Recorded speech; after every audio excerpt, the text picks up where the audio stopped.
Welcome to the Transformative Principal podcast, where we learn how to be an amazing educational leader. I am your host, Jethro Jones. Are you ready to be a transformative principal? I'm looking for about 10 people who are ready to do what it takes to lead with integrity, find balance, and take your school to the next level. If you're looking to improve your leadership in a measurable way, go to transformativeprincipal.org/mastermind to see if you qualify to join a group of like-minded people who are ready to be the best principals in the country. Welcome to Transformative Principal. I am so excited to have Nick Fischer on the podcast today. He is going to talk to us about what we expect in our students and how we need to have higher expectations, and talks about when he became a principal. He started when corporal punishment was still allowed in Florida and how he stopped that practice in his school. Really a neat interview, and I am excited for you to listen to it. It's going to be great. So without further ado, here's the interview.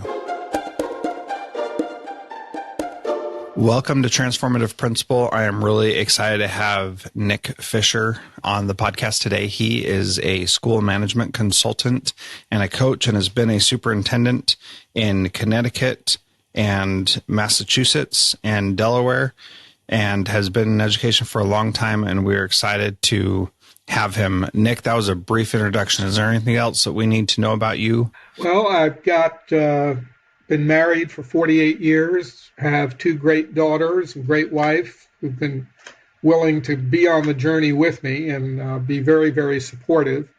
And I just think that working in public schools is one of the most important things you can do if you're in education. Yeah, I totally hear you on that.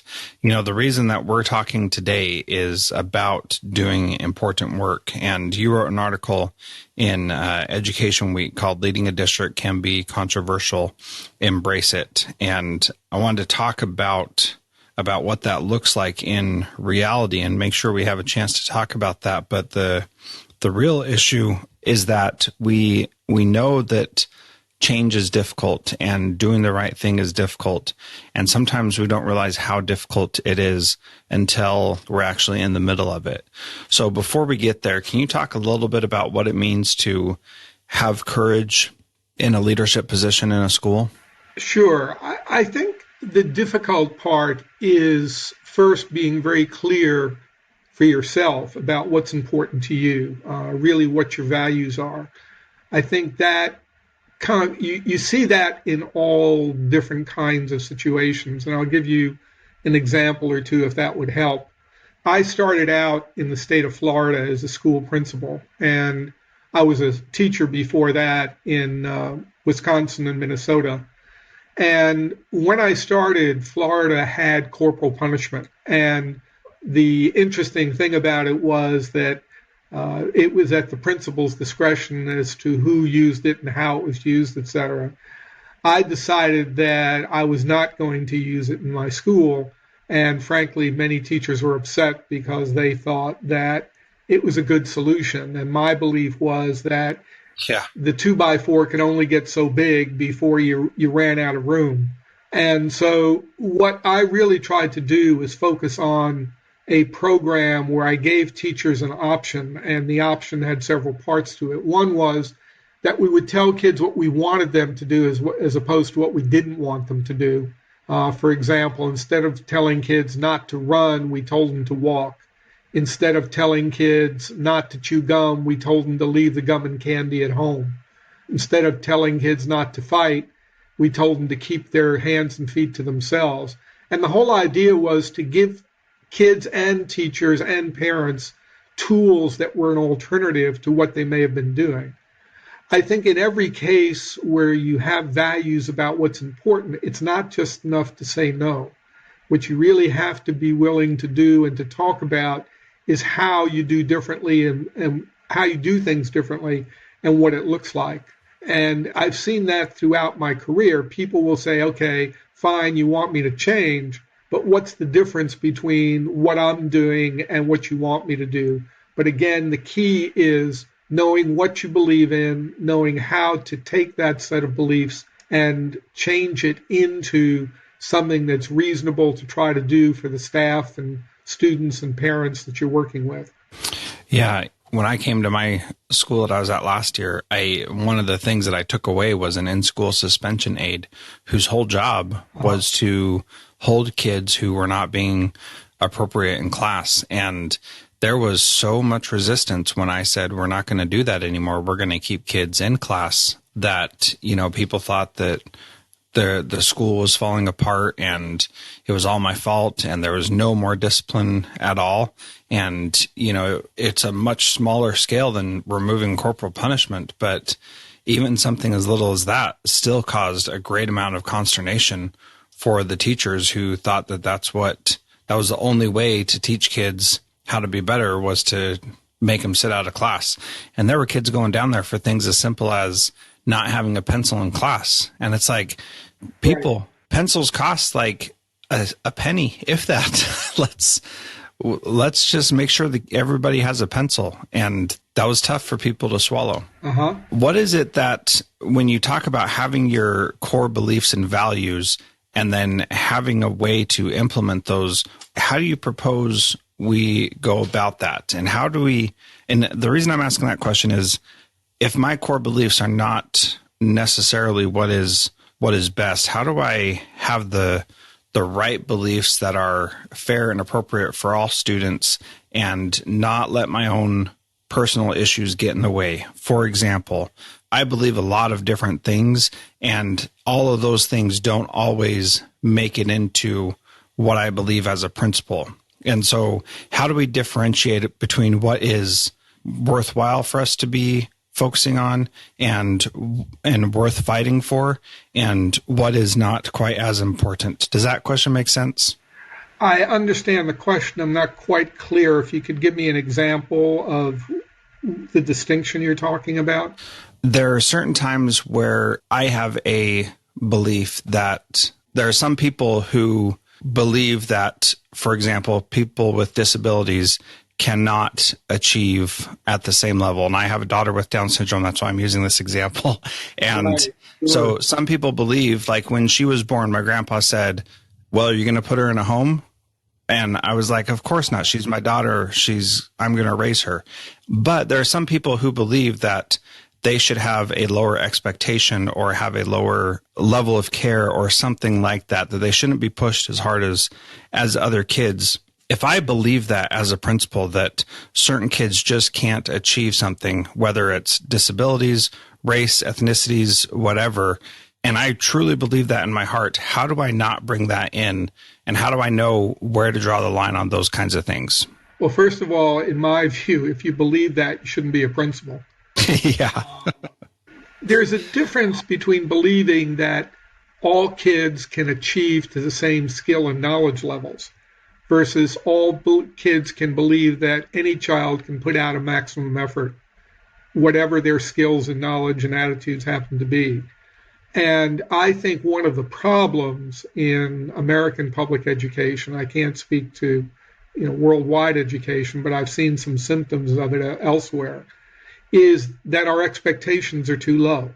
And I think what you've seen, just to take on your example, in the evolution of special education is a very good example of that.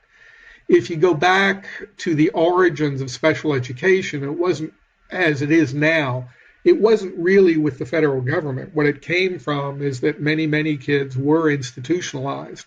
And in fact, what they found in the late 1960s was that many kids who had been in institutions, whether because they had Down syndrome, which was then, for example, called Mongolism, or they had some other kind of disability, that they were put in institutions and in many cases never evaluated. And there was a great program in the 1960s through 60 Minutes where a place called the Wiltwick School in New York was filmed. And what they found is that kids were living in their own feces and they were just being treated horribly. And they found adults who had never been evaluated in 30 years. They had just been put there as kids. So what you got first was what was called Chapter 766 in Massachusetts, which basically said that any child should be in the least restrictive environment possible. meaning that at some point or another, you needed to realistically expect that that youngster was going to leave school. And you had to start asking yourself the question, what kind of skills and knowledge would they have through school and when they left? So the next step in that was called Public Law 94-142, which was passed in 1975, and it was called the Education for All the Handicapped Act.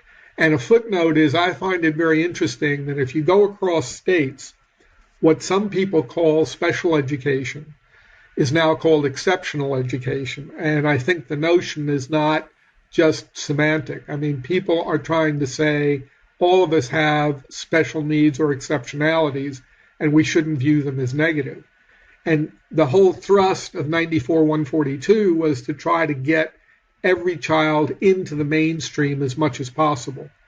And then finally, what you see now in the way of IDEA, the Individuals with Disabilities Education Act, really starts to speak to, all right, what do you expect the child to know and be able to do by the time they leave school?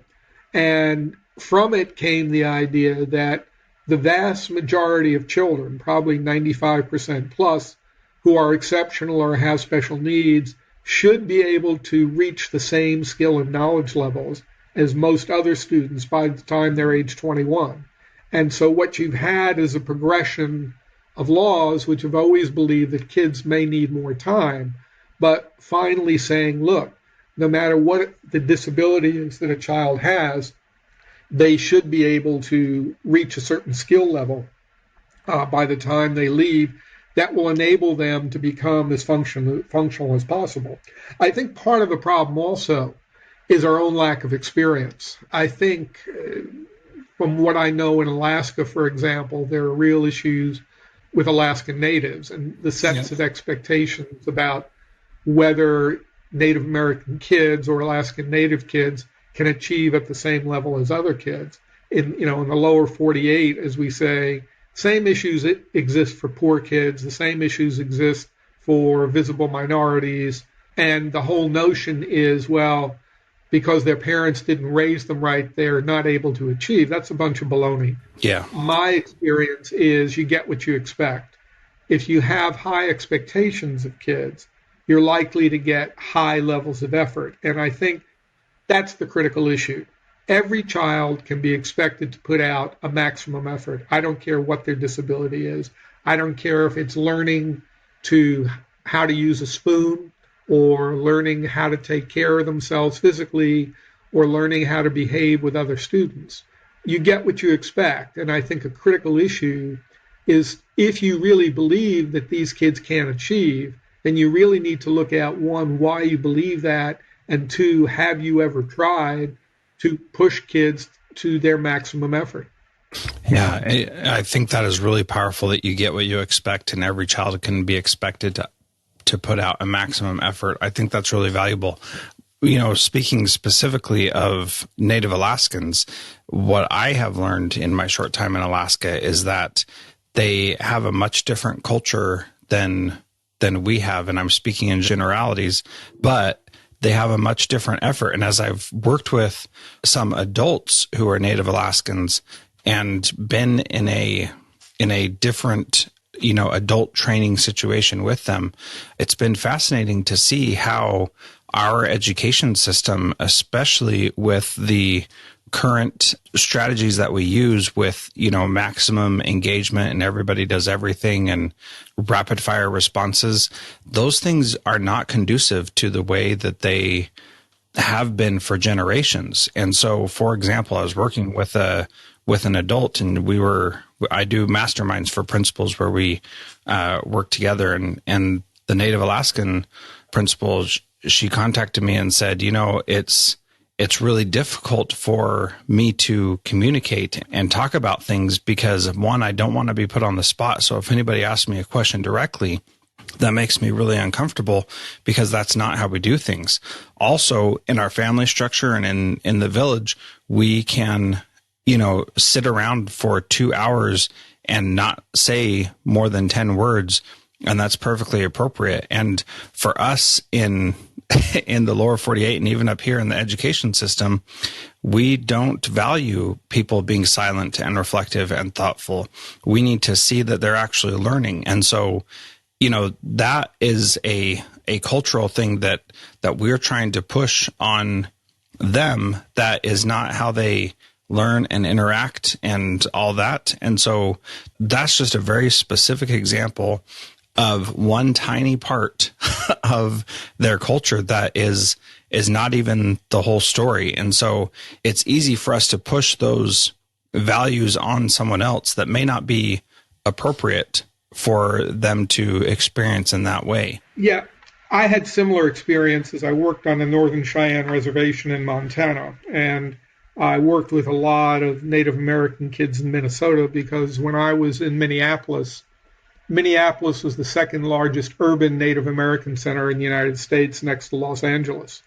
And there were several different things we experienced. One was that we perceive paying attention as making eye contact. Right. And to many of the kids with whom I worked, that was considered to be disrespectful because their elders had taught them that looking at somebody directly was offensive, that you should always listen and pay attention, but no, you should not, be staring at somebody else, which we view as, in some cases, as being engaged.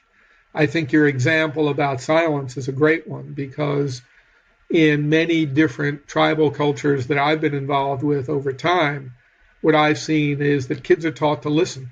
Kids are taught the value of listening to storytelling, of listening to experience, of learning by experience, which in many cases is very different than what we expect kids to do in the way of performance in a classroom. I've seen similar issues for some people from Asian cultures, where what we expect in the way of engagement is totally contrary to what some kids are taught growing up. So I think part of what we need to look at is understanding what are the means of engagement of kids from different experiences that will enable them to succeed.